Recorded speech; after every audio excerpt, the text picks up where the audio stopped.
ఈ video content ఏంటంటే north Korea నుంచి తప్పించుకోవడానికి ఉన్న 10 మార్గాలు. అంటే ఈ వీడియో ఎందుకు చేస్తున్నానంటే చాలామంది అడిగారు నన్ను, నార్త్ కొరియా నుంచి తప్పించుకోవడానికి వాళ్ళకి ఏం మార్గాలు లేవా, ఎందుకని వాళ్ళు ఎవరు పారిపోవట్లేదని చెప్పి. ఉన్నాయి, నార్త్ కొరియా నుంచి తప్పించుకోవడానికి 10 మార్గాలు ఉన్నాయి. ఆ 10 ఏంటో చెప్తాను. కాకపోతే వాటిలో రిస్క్ కూడా చాలా ఎక్కువ ఉంటుంది, అందుకని చాలామంది తప్పించుకోలేకపోతున్నారు. బట్ ఈ 10 మార్గాలను ఉపయోగించి ఇప్పటికే చాలామంది తప్పించుకోవడం జరిగింది. సో ఒకసారి ఆ 10 మార్గాలు ఏంటో తెలుసుకుందాం. Number 1, become a soldier. అలాగే అయిపోయిన తర్వాత నార్త్ మరియు సౌత్ కొరియా యొక్క బార్డర్ను దాటేసి వెళ్ళిపోవడం. మనకందరికీ కూడా తెలిసిందే నార్త్ కొరియా యొక్క పరిస్థితి అనేది ఎంత దారుణంగా ఉంటుందో, అక్కడ డిక్టేటర్షిప్ అనేది ఎంత దారుణంగా ఉంటుందో. అయితే సౌత్ కొరియా వాళ్ళు మాత్రం నార్త్ కొరియా నుంచి ఎవరు వచ్చినా కూడా యాక్సెప్ట్ చేస్తారు అండ్ వాళ్ళ యొక్క సిటిజన్షిప్ అనేది ఇచ్చేస్తారు. సో నార్త్ కొరియా నుంచి ఎవరైనా సరే పారిపోవాలనుకుంటే ఫస్ట్ వాళ్ళకున్న ఆప్షన్ అనేది సౌత్ కొరియానే.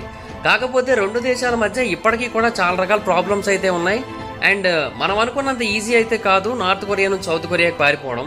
అండ్ సౌత్ కొరియాకి వెళ్ళిపోయి ఆ కొరియన్ పాప్ మ్యూజిక్ అంతా వింటూ ఎంజాయ్ చేద్దాం అనుకుంటే అంత ఈజీ ఏం కాదు. ఎందుకంటే ఈ రెండు దేశాలకి మధ్య డిఎంజెడ్, డీమిలిటరైజ్డ్ జోన్ అనేది ఒకటి ఉంటుంది. ఇది 250 కిలోమీటర్ల పొడవున్న ఒక సరిహద్దు అనమాట. దీంట్లో ఎక్కడికక్కడ ల్యాండ్ మైన్స్ ఉంటాయి, బార్బడ్ వైర్ ఉంటుంది. నార్త్ కొరియన్ సోల్జర్స్ మొత్తం గస్తీ కాస్తూ ఉంటారు. అండ్ వాళ్ళు కనుక ఎవరైనా తప్పించుకోబోతున్నారని కనుక్కున్నట్టయితే ఇమీడియట్గా వాళ్ళని షూట్ చేసి చంపేస్తూ ఉంటారు. యాక్చువల్గా ఏ దేశం కూడా అలా చంపదు, కానీ నార్త్ కొరియా సంగతి తెలిసిందే కదా, టపా మనం 4 బుల్లెట్లు వేసేస్తారు, అయిపోయింది. అయితే సౌత్ కొరియన్ బార్డర్ అనేది అంత మంచి ఆప్షన్ అయితే కాదు కామన్ పీపుల్కి. కానీ ఒకవేళ సోల్జర్గా పనిచేస్తున్నట్టయితే, వాళ్ళు ఆ డిఎంజెడ్ దగ్గర పనిచేస్తున్నట్టయితే వాళ్ళు అక్కడ నుంచి సౌత్ కొరియా బార్డర్లోకి వెళ్ళిపోయి పారిపోవచ్చు కదా. ఇప్పటి వరకు అలాగా 3 బార్డర్ గార్డ్స్ నార్త్ కొరియా నుంచి సౌత్ కొరియాకి పారిపోయారు. రీసెంట్గా అయితే 2015లో ఒక టీనేజ్ సోల్జర్ దాన్ని దాటే సౌత్ కొరియాలోకి వెళ్ళిపోయాడు అండ్ సౌత్ కొరియన్ సోల్జర్స్కి లొంగిపోయాడు. ఆ తర్వాత ఇంకా అప్పటి నుంచి అతను సౌత్ కొరియాలోనే బతుకుతున్నాడు. కానీ చాలా అంటే చాలా రిస్క్ ఇది. Number 2, take a boat. యాక్చువల్గా నార్త్ కొరియా అనేది ఎల్లో సీ మరియు సీ ఆఫ్ జపాన్ ఈ రెండింటికి మధ్యలో ఉన్నదన్న విషయం మనకు తెలిసిందే కదా. సో దానివల్ల చాలామంది నార్త్ కొరియన్స్ ఏం చేస్తారంటే బోట్ ఎక్కేసి ఆ బోట్ ద్వారా వెళ్ళిపోతూ ఉంటారు. కానీ ప్రాబ్లం ఏంటంటే నార్త్ కొరియా యొక్క నేవీ వాళ్ళ కంటపడకుండా మీరు వెళ్లాల్సి ఉంటుంది. ఒకవేళ మీ దురదృష్టం కొద్దీ మీరు ఆ రోజు నేవీ వాళ్ళ కంట పడ్డారా, ఇంకా అయిపోయారే, మీరు ఇమీడియట్గా బాంబులు పెట్టి మీ బోట్ను పేల్చేస్తారు. నార్త్ కొరియా వాళ్ళు రోడ్ల మీద డబ్బులు పెట్టరు, పవర్ లైన్స్ మీద డబ్బులు పెట్టరు, కానీ ఆర్మీ మీద నేవీ మీద మాత్రం చాలా పెద్ద మొత్తంలో డబ్బులను అయితే పెట్టుబడి పెడుతూ ఉంటారు. వాళ్ళకి 70 సబ్మెరైన్స్ ఉన్నాయి, అవి ప్రపంచంలోనే అత్యంత ఎక్కువ. అలాగే 191 పెట్రోల్ షిప్స్ ఉన్నాయి. మీరు అర్థం చేసుకోవచ్చు అన్ని షిప్పులు ఎందుకని చెప్పి. కానీ ఎవరు పారిపోకుండా, అలాగే ఏదైనా యుద్ధం జరిగినట్టయితే వాటి మీద దాడి చేయడానికి కూడా ఉపయోగపడతాయన్న ఉద్దేశంలో ఇన్ని షిప్పులను అయితే ఏర్పాటు చేసుకోవడం జరిగింది. అండ్ వాటిలో చాలా షిప్స్ హెవీలీ ఆర్మ్డ్ షిప్స్.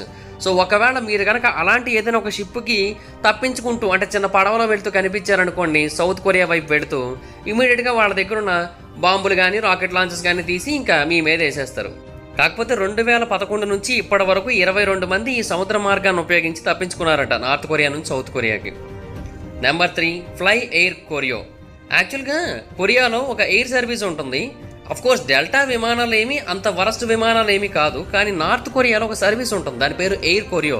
మనకి ఇక్కడ ఎయిర్ ఇండియా అలాగో అక్కడ ఎయిర్ కొరియో అనమాట. అయితే నార్త్ కొరియాలో ఉన్న ఒకే ఒక ఎయిర్లైన్ సంస్థ ఇది.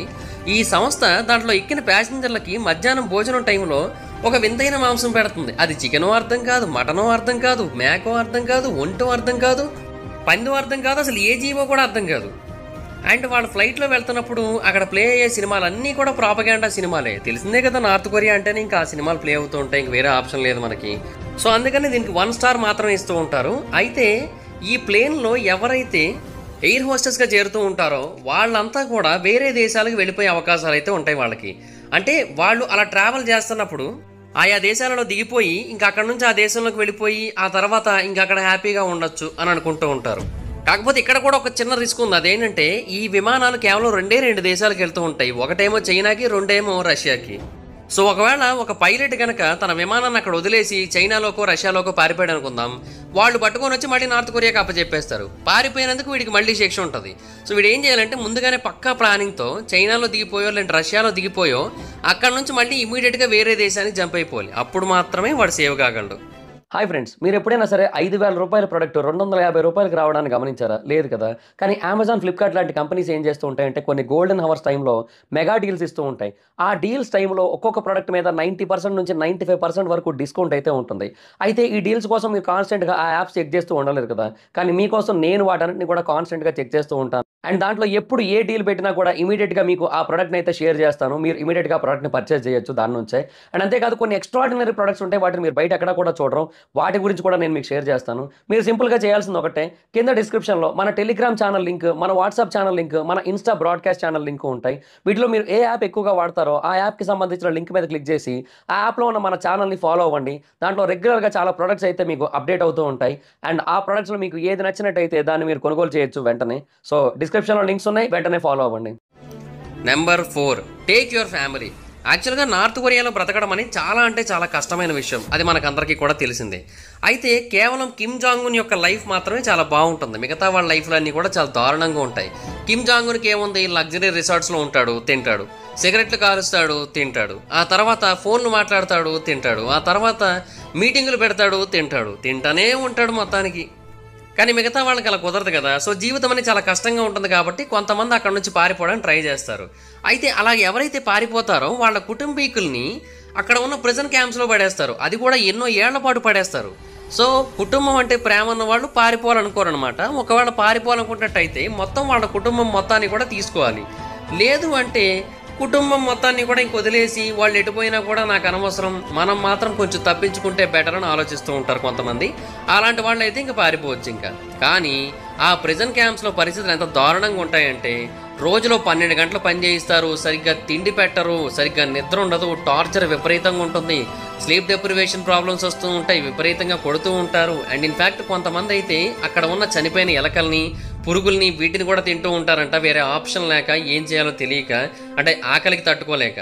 సో ఇంతటి దారుణమైన పరిస్థితుల మధ్య కుటుంబాన్ని వదిలేయాలి అనుకున్న వాళ్ళు మాత్రమే అలా ఒంటరిగా పారిపోతూ ఉంటారు. లేదంటే చాలామంది అయితే మాత్రం ఫ్యామిలీని తీసుకొని పారిపోవడానికి ట్రై చేస్తూ ఉంటారట. Number 5, cross the Chinese border. యాక్చువల్గా చెప్పాను కదా, డీమిలిటరైజ్డ్ జోన్ అనేది 250 కిలోమీటర్ల ప్రాంతంలో ఉంటుంది. అండ్ ఆ ప్రాంతంలో తప్పించుకోవడం అనేది చాలా కష్టమని. సో అందుకోసం అని చెప్పి చాలామంది ఏం చేస్తారంటే నార్త్ కొరియా నుంచి చైనీస్ బార్డర్కి వెళ్ళిపోతూ ఉంటారు. ఇది ల్యాండ్ ద్వారా వెళ్ళిపోవచ్చు అనమాట. ఇక్కడ మధ్యలో ఒక చిన్న రివర్ వంటిది ఉంటుంది, ఆ రివర్ని దాటేసినట్టయితే చాలా ఈజీగా దాటేయచ్చు. అండ్ ట్యూమన్ రివర్ కావచ్చు, యాలు రివర్ కావచ్చు, ఏ రివర్ని దాటినా కూడా వీళ్ళు నార్త్ కొరియా నుంచి చైనాకి అయితే వెళ్ళిపోతారు. సమ్మర్ టైంలో చాలామంది ఈ ప్రాంతంలో తప్పించుకోవడానికి ట్రై చేస్తారు, ఎందుకంటే నీళ్లు చాలా తక్కువ ఎత్తులో ఉంటాయి కాబట్టి. అలాగే 2006 సంవత్సరంలో 15 ఏళ్ల వయసుకుడైన జోసెఫ్ కిమ్ అనే ఒక వ్యక్తి తప్పించేసుకున్నాడు. అయితే అతను వింటర్లో తప్పించుకున్నాడు, సమ్మర్లో కాదు.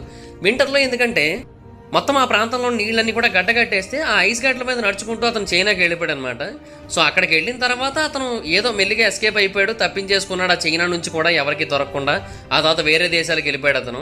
అందుకే ఇప్పుడు నార్త్ కొరియా ట్యూమన్ రివర్ దగ్గర కూడా ఎలక్ట్రిక్ ఫెన్సింగ్ని కట్టేస్తుంది, అలా కూడా ఎవరు పారిపోకూడదని చెప్పేసి. ఇంకా అన్ని ప్లాన్లు వేస్తారంటే ఏ ఆప్షన్ ఉండకూడదు. మీకు విషయం తెలుసా, గ్రేస్ జో అనే ఒక అమ్మాయి ఉంది. ఈ అమ్మాయి ఎన్కిన్ యుఎస్ఏలోని రిఫ్యూజీ సపోర్ట్ గ్రూప్ యొక్క వైస్ ప్రెసిడెంట్. ఈమె ఏం చెప్తుంది తెలుసా, తన తండ్రి కూడా నార్త్ కొరియాలో నివసించేవాడు, తను కూడా ఒకప్పుడు అక్కడే నివసించేది, తను కూడా పారిపోయింది. అయితే తన తండ్రి చైనీస్ బార్డర్ని క్రాస్ చేస్తున్న టైంలో తన తండ్రిని కొట్టారు, కానీ అతను తప్పించుకోవడానికి క్రాస్ చేయలేదు, కేవలం తమ కుటుంబానికి రైస్ తీసుకురావడం కోసం అని చెప్పి క్రాస్ చేశాడు. అతను నార్త్ కొరియాలో దొరకట్లేదు వాళ్ళు ఉన్న ప్రాంతంలో అని చెప్పి, కానీ అతను పట్టుకొని ఫుల్గా కొట్టేసి వర్క్ క్యాంప్లో పడేశారు. ఆ తర్వాత ఒక ట్రైన్లో వెళ్తున్న టైంలో తన తండ్రి చనిపోవడం జరిగిందని చెప్పింది ఆమె. ఇలాగా చాలా రకాల రిస్కులు అయితే ఉన్నాయి, చాలా రకాల ప్రాబ్లమ్స్ అయితే ఉన్నాయి. బట్ ఫ్యాక్ట్ ఏంటంటే ఈ మార్గం ద్వారా ఇప్పటికీ నార్త్ కొరియా నుంచి 30,000 మంది తప్పించుకున్నారు అఫీషియల్గా, సక్సెస్ఫుల్గా. సో 30,000 మంది ఈ బానిస బ్రతుకు నుంచి విముక్తి పొందారు ఈ మార్గం ద్వారా. Number 6, use the underground railroad. North కొరియాకి మంచి వాళ్ళకంటే శత్రువులే ఎక్కువ ఉంటారు. సో దానివల్ల ఏంటంటే ఏ దేశానికి వెళ్ళినా కూడా ప్రాబ్లమ్స్ ఎదురవుతూ ఉంటాయి. అయితే నార్త్ కొరియాకి చైనా నుంచి మాత్రం విపరీతమైన సపోర్ట్ వస్తూ ఉంటుంది. వాళ్ళిద్దరూ కూడా బాయి దోస్తు మేరా దోస్త్ అన్నట్టుగా ఉంటారనమాట. అండ్ ఇన్ఫ్యాక్ట్ ఎవరైనా తప్పించుకొని చైనాకి వెళ్ళినా కూడా వాళ్ళని మళ్ళీ పట్టుకొని నార్త్ కొరియాకి అప్పచెప్పేస్తారు. ఇంకోటి ఏంటంటే ఈ మధ్యకాలంలో చైనాలో ఉన్న సౌత్ కొరియన్ ఎంబసీ దగ్గర కూడా రెగ్యులర్గా నిఘా పెట్టారంట. అంటే ఎవరైనా నార్త్ కొరియన్స్ ఆ ప్రాంతానికి వెళ్ళి ఏమైనా మాట్లాడుతున్నారా అనేది తెలుసుకోవడం కోసం అని చెప్పి. సో ఈ రకంగా కూడా నార్త్ కొరియన్స్ వదలట్లేదు. సో చైనా బార్డర్ చేరుకోవడం ఒక్కటే సింపుల్ ప్రాసెస్ కాదు, వాళ్ళు ఇంకొంచెం చేయాల్సి ఉంటుంది. అదేంటంటే వాళ్ళు అక్కడ నుంచి కంప్లీట్గా థాయిలాండ్లోకి వెళ్ళిపోవాల్సి ఉంటుంది, లేదంటే మంగోలియాలోకి వెళ్ళిపోవాల్సి ఉంటుంది. అయితే వీళ్ళకి under ground rail road network నుంచి కొంత సహాయం అయితే అందుతూ ఉంటుంది. చాలామంది యాక్టివిస్టులు ఏమని కనుక్కున్నారంటే నార్త్ కొరియన్ పీపుల్స్ చాలామంది ఈ ఫన్నల్స్ను ఉపయోగించి చైనాని దాటి వెళ్ళిపోతున్నారంట. సౌత్ కొరియాకు చెందిన కిమ్ సుయంగ్యన్ అనే ఒక వ్యక్తి ఇలాగ కొన్ని డజన్ల వ్యక్తుల్ని వేరే దేశాలకు పంపించాడంట, లావోస్కి పంపించాడు. కాకపోతే దీంట్లో ఏంటంటే 12 గంటల పాటు నైట్ టైం కొండల మీద నడవాల్సి ఉంటుంది, ఎందుకంటే బార్డర్ సెక్యూరిటీని తప్పించుకోవాలంటే అదే కరెక్ట్ టైము. అండ్ ఇప్పుడు అయితే పరిస్థితులు మరింత దారుణంగా తయారైనాయి, ఎందుకంటే 2013 నుంచి కూడా లావోస్ వాళ్ళు కూడా ఏం చేస్తున్నారంటే తమకు దొరికిన నార్త్ కొరియా ఇమిగ్రెంట్స్ అందరినీ కూడా మళ్ళీ తీసుకొని వెళ్ళి నార్త్ కొరియా వాళ్ళకి అప్పచెప్పేస్తున్నారంట, ప్యాంగ్యాంగ్ నగరంలో వదిలేస్తున్నారంట. సో అందుకని ఈసారి రిఫ్యూజీస్ ఏం చేస్తున్నారంటే లావోస్లోకి ఎంటర్ అయినా కూడా బయట తిరగకుండా అక్కడ కూడా అడవుల్లో దాక్కొని మెల్లిమెల్లిగా అడవుల్లోంచి థాయిలాండ్కి వెళ్ళిపోతున్నారంట. థాయిలాండ్ అయితే చాలా సేఫ్, లేదంటే గోబీ డెజర్ట్ను ఉపయోగించుకొని అలా నడుచుకుంటూ మంగోలియా కూడా వెళ్తున్నారంట. అదొక మార్గం ఉంది. Number 7, become a student. యాక్చువల్గా మీరు స్టూడెంట్ అయినట్టయితే మీరు నార్త్ కొరియా నుంచి తప్పించుకునే అవకాశం అయితే ఉంటుంది మీకు. ఇది కొంచెం వింతగా అనిపిస్తూ ఉండొచ్చు, బట్ నార్త్ కొరియాలో కూడా స్టూడెంట్ ఎక్స్చేంజ్ ప్రోగ్రామ్ నడుస్తూ ఉంటుంది. అంతటి దరిద్రమైన దారుణమైన దేశం అని మనకు తెలుసు కదా, కానీ దాంట్లో కూడా చైనాకి చెందిన విద్యార్థులు ప్రతి ఏడాది కూడా ఒక 80-90 మంది వచ్చి ప్యాంగ్యాంగ్లోని కిమ్ ఇల్ సంగ్ యూనివర్సిటీలో చదువుకుంటారంట. సో దానికి బదులుగా నార్త్ కొరియా కూడా కొంతమంది విద్యార్థుల్ని చైనాకి పంపిస్తూ ఉంటుంది. అయితే చైనాకి వెళ్ళినా కూడా వాళ్ళని గవర్నమెంట్ ఏజెన్సీ ఎప్పటికప్పుడు చెక్ చేస్తూ ఉంటారు, వాళ్ళని క్లోజ్గా మానిటర్ చేస్తూ ఉంటారు. కానీ వేరే దేశం కదా, కొంచెం తప్పించుకోవడానికి అవకాశాలు ఎక్కువగా ఉంటాయి. ఫిబ్రవరి 2017 18 ఏళ్ల ఒక స్టూడెంట్ సేమ్ ఇలాగే తప్పించేసుకున్నాడు. అండ్ అతను ఏంటంటే ఇంటర్నేషనల్ మ్యాథ్స్ ఒలింపియాడ్లో పార్టిసిపేట్ చేస్తానని చెప్పాడు హాంకాంగ్లో. ఆ టైంలో అతను తప్పించేసుకోవడం జరిగింది. అతను ఎయిర్పోర్ట్కి ఒక ట్యాక్సీ తీసుకొని వెళ్ళి సౌత్ కొరియన్ ఎయిర్లైన్స్ వాళ్ళకి కాంటాక్ట్ అయ్యి అక్కడ నుంచి డైరెక్ట్గా సౌత్ కొరియాకి వెళ్ళిపోయాడు అతను. ఆ తర్వాత 2 నెలల పాటు పూర్తిగా సౌత్ కొరియాలో ఐసోలేట్ అయిపోయి జాగ్రత్తగా ఎవరికి దొరకకుండా అక్కడే ఉండి ఆ తర్వాత ఇంకా ఫైనల్గా సౌత్ కొరియాలోనే స్థిరపడిపోయాడు అతను. Number 8, swim for it. Actual మీకు ఆల్రెడీ చెప్పాను, నార్త్ కొరియా నుంచి బోట్ ద్వారా ఎస్కేప్ అవ్వచ్చు, కానీ నేవీ వాళ్ళు చూసినట్టయితే ప్రాబ్లం అవుతుంది కాబట్టి తప్పించుకోవడం అనేది అంత ఈజీ కాదని. కానీ కొంతమంది ఎలాగైనా సరే నార్త్ కొరియా నుంచి తప్పించుకోవాలని చెప్పి నీటిలో ఈదుకుంటూ వెళ్ళిపోతారు సముద్రంలో. 2014లో 2 మగవాళ్ళు అలాగే సముద్రంలో 2.5 కిలోమీటర్లు ఈదారు. నార్త్ కొరియన్ తీరం నుంచి సౌత్ కొరియా చెందిన ఐలాండ్ ఆఫ్ గ్యోడాంగో అనే ఒక ప్రాంతాన్ని చేరుకున్నారు. వీళ్ళిద్దరూ కూడా రాత్రిపూట ఈదుకుంటూ వెళ్ళారు. యాక్చువల్గా శరీరాన్ని గడ్డగట్టేసేంత చల్లటి నీటిలో వాళ్ళు ఈదుకుంటూ వెళ్ళారు. కానీ నార్త్ కొరియా నుంచి తప్పించుకోవాలన్న వాళ్ళ లక్ష్యం వాళ్ళని ముందుకు వెళ్ళేలా చేసింది. తెల్లవారుజాము 4 గంటల టైంలో సౌత్ కొరియన్ లోకల్ మెరైన్స్ వాళ్ళని చూశారు. ఆ తర్వాత వాళ్ళని కాపాడి వాళ్ళకి కొంత ఫుడ్ ఇచ్చి సౌత్ కొరియా వాళ్ళకి అప్పచెప్పారు.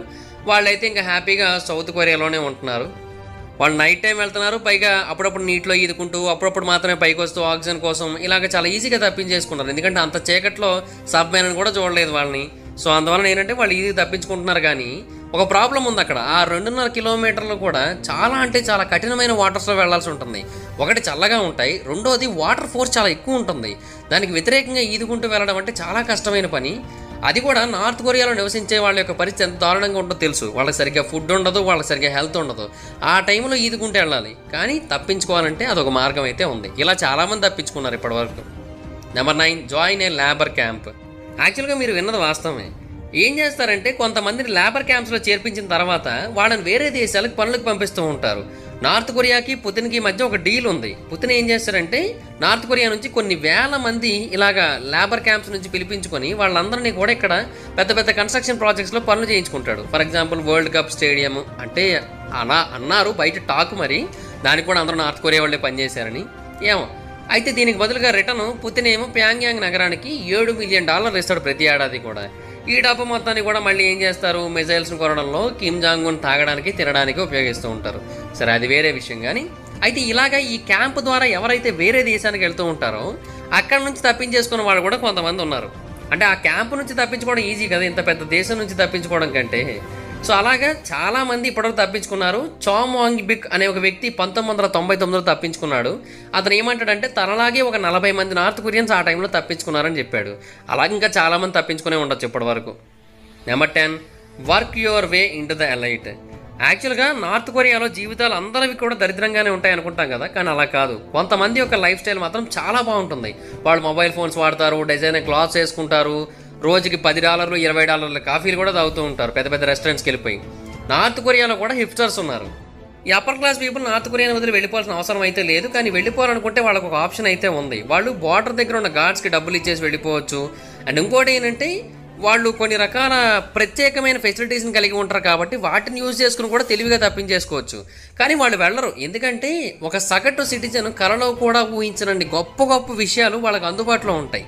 సో అందుకని వాళ్ళు వెళ్ళరు. కానీ కొంతమంది అవి ఉన్నా కూడా నార్త్ కొరియాలో మాకు వద్దు బాబోయ్ ఈ జీవితం అని చెప్పి వెళ్ళిపోతుంటారు. ఫర్ ఎగ్జాంపుల్ థాయ్ యాంగ్ హో అనే ఒక వ్యక్తి నార్త్ కొరియాలో హయ్యెస్ట్ ర్యాంకింగ్ పర్సన్, కానీ ఆయన కూడా నార్త్ కొరియాని వదిలేసి వెళ్ళిపోవడం జరిగింది. ఆయన నార్త్ కొరియా తరపున పనిచేస్తూ యునైటెడ్ కింగ్డమ్లో ఉన్నాడు. అయితే చాలామంది సిటిజన్స్ వేరే దేశాలకు వెళ్ళినప్పుడు తమ ఫ్యామిలీ మెంబర్స్ని తమతో పాటుగా తీసుకుని వెళ్ళే అవకాశాన్ని పొందరు. కానీ ఈయనకు దొరికింది అదృష్టం. ఈయన తన వైఫ్ని తన పిల్లల్ని కూడా తీసుకొని లండన్లో ఉన్నాడు. వన్స్ బ్రిటన్కి వెళ్ళి సేఫ్గా కొన్నాళ్ళు ఉన్న తర్వాత ఇంకా మళ్ళీ మేము వెనక్కి రామని చెప్పేసి సౌత్ కొరియన్ అథారిటీస్తో డిస్కస్ చేశాడు. అండ్ వాళ్ళ దేశానికి వెళ్ళిపోతామని చెప్పాడు. హై ర్యాంకింగ్ పర్సన్ అయినప్పటికీ కూడా ఆయన ఫ్యామిలీలో భార్య పిల్లలు ఆయనతోనే ఉన్నప్పటికీ కూడా ఆయన ఒక పొరపాటు అయితే చేశాడు. అదేంటంటే ఆయన చెల్లి ఆయన అన్నయ్య ఇద్దరు కూడా నార్త్ కొరియాలోనే ఉన్నారు. వాళ్ళిద్దరికి కూడా ప్రాబ్లం ఎదురైందనమాట. ఫైనల్గా వాళ్ళిద్దరిని జైల్లో పెట్టకుండా ఉండాలి అంటే వాళ్ళ అన్నయ్య ఒక మానవ మృగం అని చెప్పి వాళ్ళతోనే చెప్పించారనమాట. అలా చెప్పిన తర్వాత సర్లే అని చెప్పి వదిలేశారు వాళ్ళిద్దరిని కూడా. సర్లే మా అన్నయ్య మానవ మృగం అని చెప్పేస్తే పోయిందే ఉంది, లేదంటే ఈ మృగం వచ్చి మా మీద పడుతుంది కదా అని చెప్పేసి వాళ్ళు చెప్పేశారు. ఇంకా అది జరిగింది. సో ఇది గైస్ ఫైనల్గా నార్త్ కొరియా నుంచి ఇప్పటివరకు అందరూ అఫీషియల్గా తప్పించుకున్న 10 మార్గాలు అండ్ తప్పించుకోవడానికి అవకాశం ఉన్న 10 మార్గాలు కూడా ఇవే. ఈ వీడియో కనుక మీకు నచ్చినట్టయితే లైక్ చేయండి. అండ్ వీటిలో ఏది మీకు బెస్ట్ మార్గం అనిపిస్తుందో కింద కామెంట్ చేయండి. And thank you guys. Subscribe చేసుకోవడం, షేర్ చేయడం మాత్రం మర్చిపోద్దు. షేర్ చేస్తే వీడియో గురించి మా ఛానల్ గురించి అందరూ తెలుస్తుంది. హాయ్ ఫ్రెండ్స్, మీరు ఎప్పుడైనా సరే 5,000 రూపాయల ప్రొడక్ట్ 250 రూపాయలకి రావడానికి గమనించారా? లేదు కదా. కానీ అమెజాన్, ఫ్లిప్కార్ట్ లాంటి కంపెనీస్ ఏం చేస్తూ ఉంటాయంటే కొన్ని గోల్డెన్ హవర్స్ టైంలో మెగా డీల్స్ ఇస్తూ ఉంటాయి. ఆ డీల్స్ టైంలో ఒక్కొక్క ప్రొడక్ట్ మీద 90% నుంచి 95% వరకు డిస్కౌంట్ అయితే ఉంటుంది. అయితే ఈ డీల్స్ కోసం మీరు కాన్స్టెంట్గా ఆ యాప్స్ చెక్ చేస్తూ ఉండలేరు కదా. కానీ మీకోసం నేను వాటన్నిటిని కూడా కాన్స్టెంట్గా చెక్ చేస్తూ ఉంటాను. అండ్ దాంట్లో ఎప్పుడు ఏ డీల్ పెట్టినా కూడా ఇమీడియట్గా మీకు ఆ ప్రొడక్ట్ని అయితే షేర్ చేస్తాను. మీరు ఇమీడియట్గా ప్రొడక్ట్ని పర్చేస్ చేయొచ్చు దాని నుంచే. అండ్ అంతేకాదు కొన్ని ఎక్స్ట్రాడినరీ ప్రొడక్ట్స్ ఉంటాయి, వాటిని మీరు బయట ఎక్కడ కూడా చూడరు. వాటి గురించి కూడా నేను మీకు షేర్ చేస్తాను. మీరు సింపుల్గా చేయాల్సింది ఒకటే, కింద డిస్క్రిప్షన్లో మన టెలిగ్రామ్ ఛానల్ లింక్, మన వాట్సాప్ ఛానల్ లింక్, మన ఇన్స్టా బ్రాడ్కాస్ట్ ఛానల్ లింక్ ఉంటాయి. వీటిలో మీరు ఏ యాప్ ఎక్కువగా వాడతారో ఆ యాప్కి సంబంధించిన లింక్ మీద క్లిక్ చేసి ఆ యాప్లో ఉన్న మన ఛానల్ని ఫాలో అవ్వండి. దాంట్లో రెగ్యులర్గా చాలా ప్రొడక్ట్స్ అయితే మీకు అప్డేట్ అవుతూ ఉంటాయి. అండ్ ఆ ప్రొడక్ట్స్లో మీకు ఏది నచ్చినట్టయితే దాన్ని మీరు కొనుగోలు చేయొచ్చు వెంటనే. సో డిస్క్రిప్షన్లో లింక్స్ ఉన్నాయి, వెంటనే ఫాలో అవ్వండి.